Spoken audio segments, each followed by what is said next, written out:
আসসালামু আলাইকুম। রসুনের ভর্তা বানানোর জন্য আমাদের দেশে তো শিলফাটা ব্যবহার করে ফাটায় বেটে। তো আমরা যারা প্রবাসে আছি আমাদের কাছে তো ফাটা থাকে না। এখানে ভর্তাটা কয়েক রকমই বানানো যায়। অনেকেই শীতল দেয় বা শুটকি দিয়েও বানায়।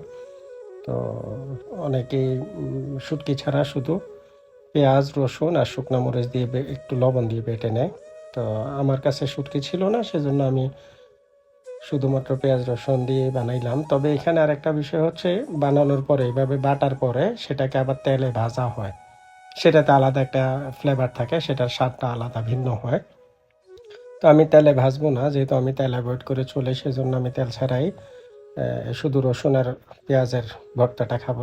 এটাকে রসুন ভর্তাই বলে, আমাদের এলাকায় খুব বেশি চলে। এটাকে আমরা খুদে ভাত যেটা বলা হয়, ছোটোবেলায় অনেক খাইতাম। খুদে ভাতের সাথে বা গরম ভাতে অনেক মজার এটা। যারা খান নাই তারা জানে না, আর যারা খাইছে আলহামদুলিল্লাহ তাদেরকে তো বলতেই হবে না। প্রসেসিংটা আমরা সবাই জানি। জাস্ট এগুলোকে কেটে নিয়ে ব্লেন্ডারে দিয়ে ইচ্ছা মতো চালাইলেই হয়ে যাবে।